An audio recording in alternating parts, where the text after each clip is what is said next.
This week on Jerusalem Dateline, he called it a miracle. See how this grocery clerk used the shopping cart to stop terrorists. Plus, Iraqi Christians are beginning a new life in a new land. And watch the remarkable story of Israelis helping Syrian and Middle East refugees.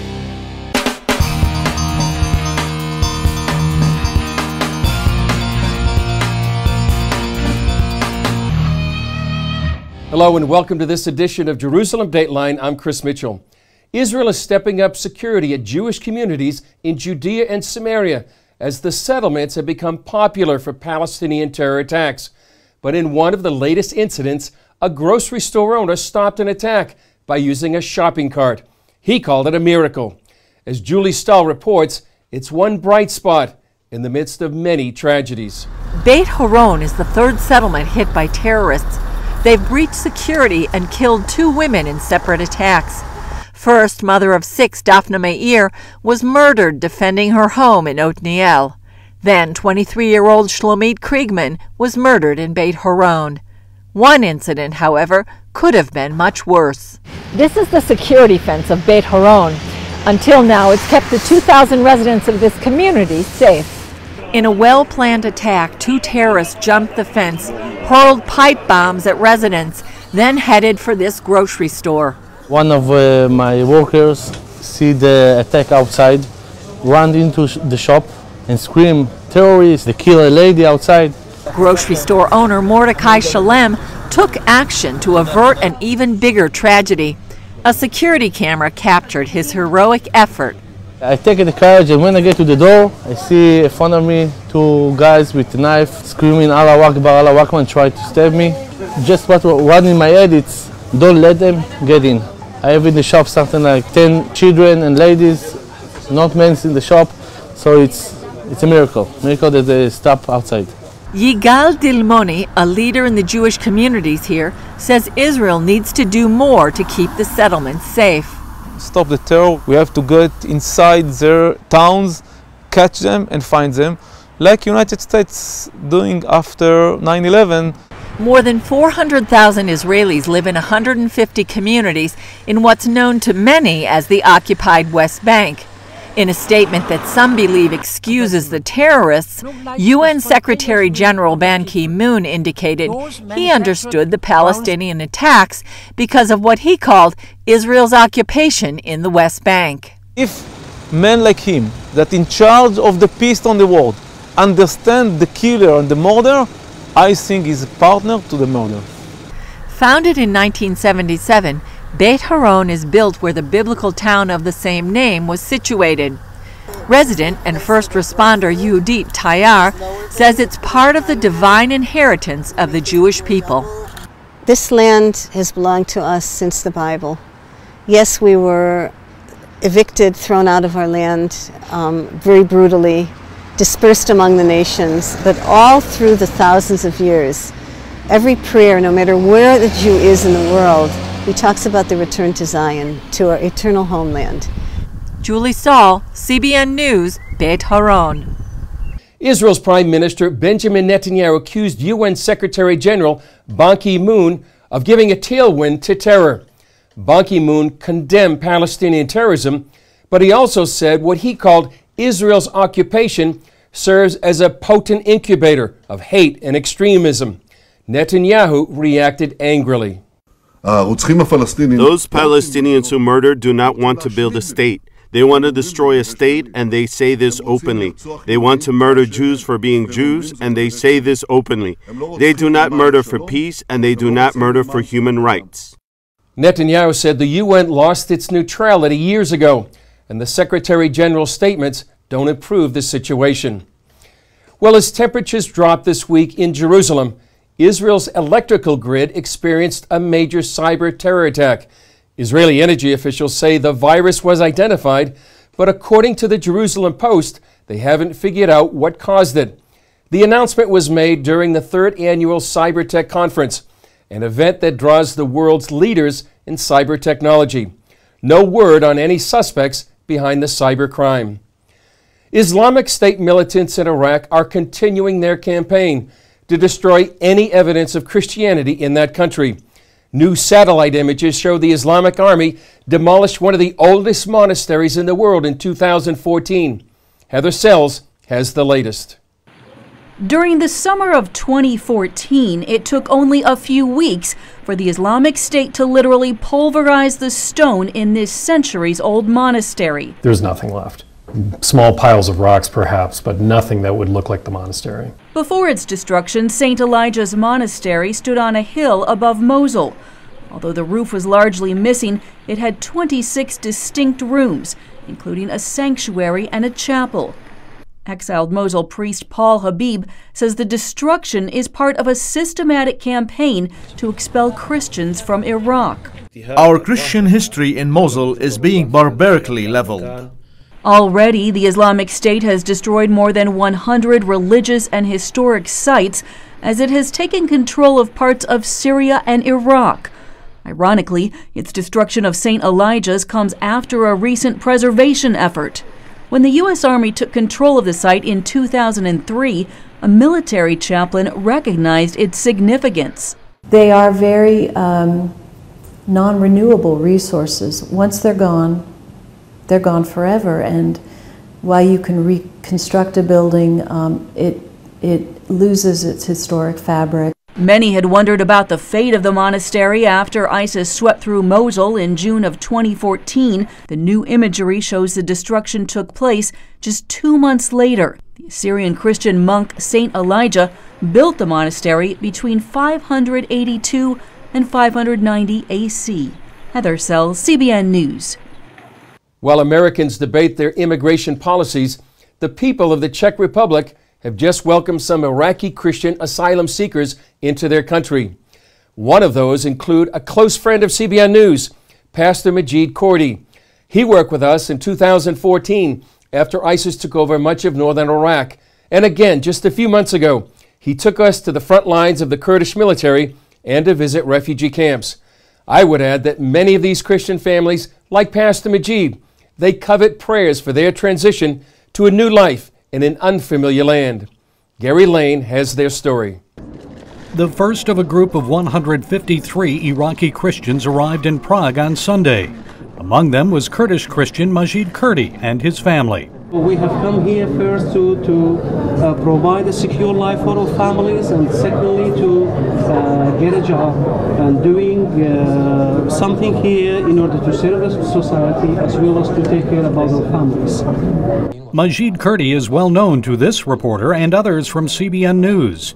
In this story from 2014, Kurdi assisted CBN Middle East Bureau Chief Chris Mitchell on his visit to Iraqi Kurdistan. He told Mitchell that ISIS gave the Christians of Mosul 3 choices. They are not allowed to open their churches, and even if they opened, they are going to burn the churches. And also the Christians being asked to pay the tax. If not, they can leave Nineveh, and if they didn't left and they didn't pay the tax, they should give their heads. And now, with his family in Prague, Kurdi says other Iraqi Christians need asylum in the West because they're suffering for their faith. Being a Christian in Iraq means giving your life. And living under the tents and camps in Iraq is something really very hard for the Christians. And at a time when many Middle Eastern refugees and asylum seekers are being viewed with suspicion in Europe and elsewhere, the head of the Barnabas Fund praised the Czech Republic for opening its doors. I want to pay tribute to the vision and bravery of the Czech Republic government in recognizing that Christians are uniquely targeted and abandoned by the international community. Gary Lane, CBN News. Coming up, we'll take you to the Island of Tears, where scores of Syrian refugees are arriving on the shores of Greece every day. And the last people they expect to see are waiting to rescue them.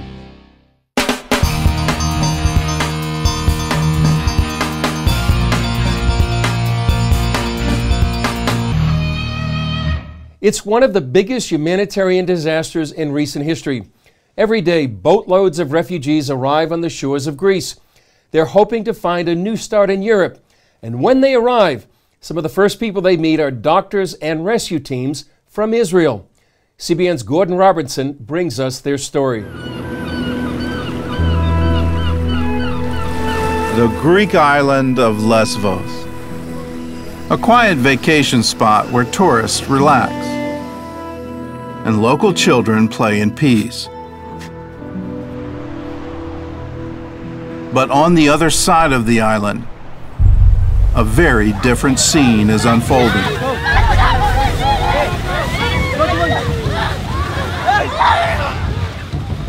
Every day, thousands of refugees arrive on this shore. Most are fleeing the Syrian civil war, hoping to resettle in Europe. We see babies which are only a few days old people at the age of 90, 95 even. And we get mainly people from Syria, also from Iraq, Afghanistan, Iran. Waiting to help them on the beaches of Greece are the last people the Syrians might expect. Volunteers from Israel. My name is Tali Shaltiel. I'm here with Israel, an Israeli-based NGO. My name is Majida Kardosh. I'm here as a medical team. I work as a nurse. My name is Iris Adler. I live in Tel Aviv. I just finished med school in Tel Aviv University. I came here through Israel to be on the coast as a doctor. My name is Manal Shadi. I'm from Nazareth and I'm the team lead of Israel in Greece. The Israel team is a mix of doctors and nurses, both Arab and Jewish. I am a Palestinian citizen of Israel. Arabic is my mother tongue. I'm also Christian, so I'm a minority inside of a minority inside of Israel. Aware of my history, my background, where I come from, the history that my people went through, this is something that appeals to me, and I can help refugees. So this is my job, and this is what I should be doing. Our job here is to receive the boats of the refugees that are coming from the Turkish side to the Greek side. There are many, many volunteers on the beach, not many medical teams. On the line from the Turkish side, they're going through a lot of problems. Their smugglers there are asking them to pay between $1,000 to $5,000 per person. A lot of time they're just shoving them into boats that should fit 50 people, but there are 150 people on the boat. They just leave them midway through the sea and they tell them, you find your own way to Greece, we're not responsible on you. Or they fill like half a tank of gas and they just leave them in the middle of the sea. What we do is go to Hind Point with binoculars, searching and scanning the water, and you start looking for this black with orange dots in the view. And then it comes nearer and you start seeing the rubber boat and all the people on it. It's like 1, 2, 3, it begins. It's a few minutes of chaos. Taking off the babies, people screaming, shouting, helping them, you know. A lot of them don't know how to swim, they're afraid from the water. Here is the point that we start doing a triage, a very fast, by hearing, they're talking, looking at the refugees, so we can see who is in need of medical help, and I start shouting, Min baddu doctor, who need a doctor in Arabic. So this is the time that we start giving treatment. I've treated a 14-year-old Afghani guy that was unconscious. If he didn't receive aggressive treatment on the shore, on the spot, he might have not made it. After that, we start giving them food and water, warm clothes, something to eat, to drink, because some of them didn't have any water or food for like 1 or 2 days. After that, I take the map. We have a map that we translate on it in Arabic, explain to them what is the next step. They don't know where they are, okay? So the first thing that I tell them that they are in Lesbos island in Greece, because some of them, they had like no idea where they are. Most of them, they had nothing. They just come with their clothes only because they had to throw their bags in the sea, or smugglers took their bags and threw in the sea. After a couple of days of assessing the field, we understood that the biggest need is a way to communicate with the refugees who come. So we brought a team from Israel, which is Arab speaking, and the effect was amazing. Hearing your language is very important to them, and then getting the instructions where to go, what to do next, what are the next steps, because they have a lot of uncertainty. And although Israel and Syria are technically at war, none of that matters here on the beach. Usually when they get to the beach, they're just happy to see people waiting for them, giving them help and food and clothes and medical treatment if they need. Sometimes they realize who we are and they're just happy to see us, and they hug us and kiss us, and it's very exciting. We get lovely, warming reactions of hugs and, men kissing me like I'm their daughter, on the forehead, saying thank you, saying that I would never have thought that I'm going to receive treatment or be able to speak from an Israeli doctor or share my story with an Israeli who will empathize with what I've been through. This guy, he had, I think, a sprained ankle, and he put some bandage, and I wanted to take out of my bag some medicine to ease the pain, a painkiller. And while I'm looking in my bag, this guy asked Majda in Arabic, where am I from? Like, where is she from? Where is she from? And she was telling to him, what does it matter? You need help now. She's here to give it to you. Why are you focusing on that? And we continued with our work and whatever we were doing at the time. And a few minutes afterwards, he comes to me with a package of biscuits that he brought from Turkey for the journey. Giving me something from the nothing that he have and apologizing for not respecting me or questioning me, and just giving me a thanks for being there. So who is Israel? Up next, we'll show you more about this remarkable group of people and how they're helping refugees in crisis.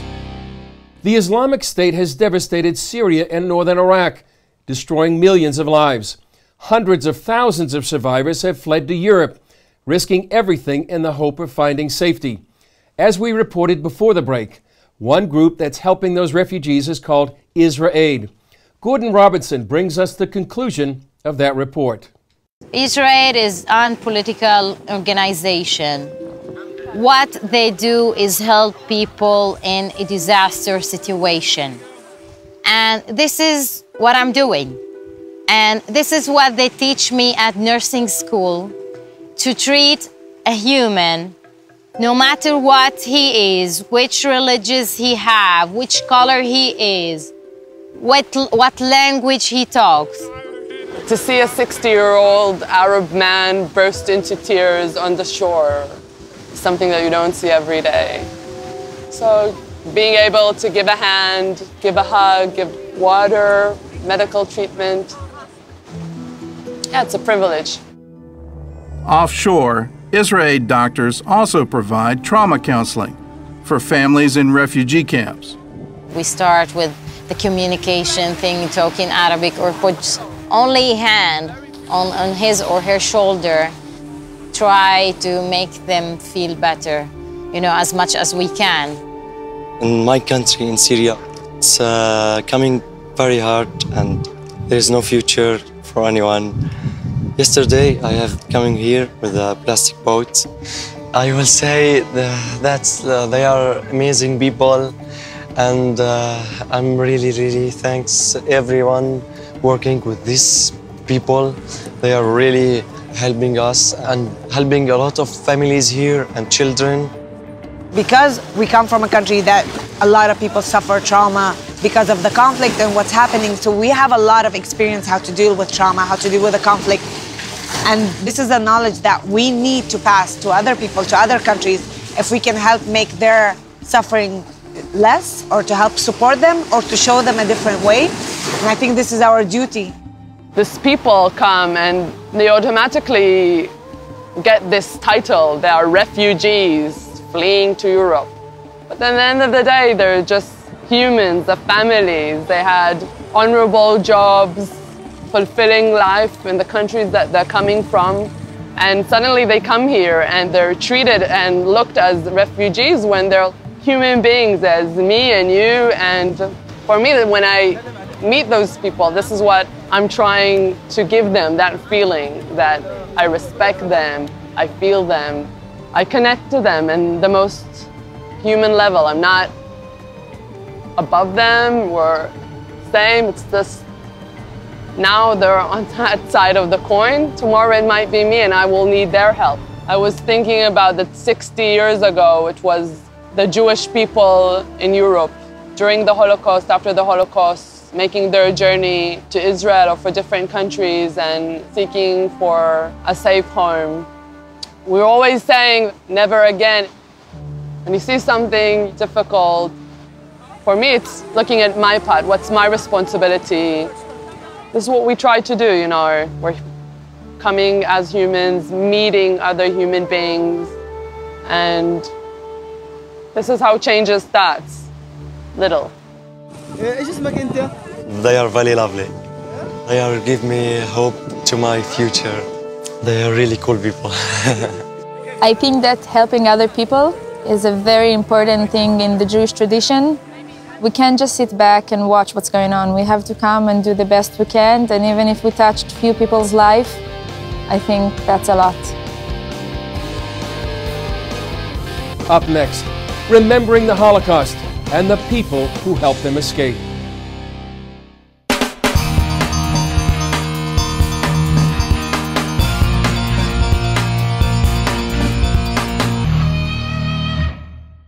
This week marks 71 years since the liberation of the Auschwitz-Birkenau concentration camp in Poland.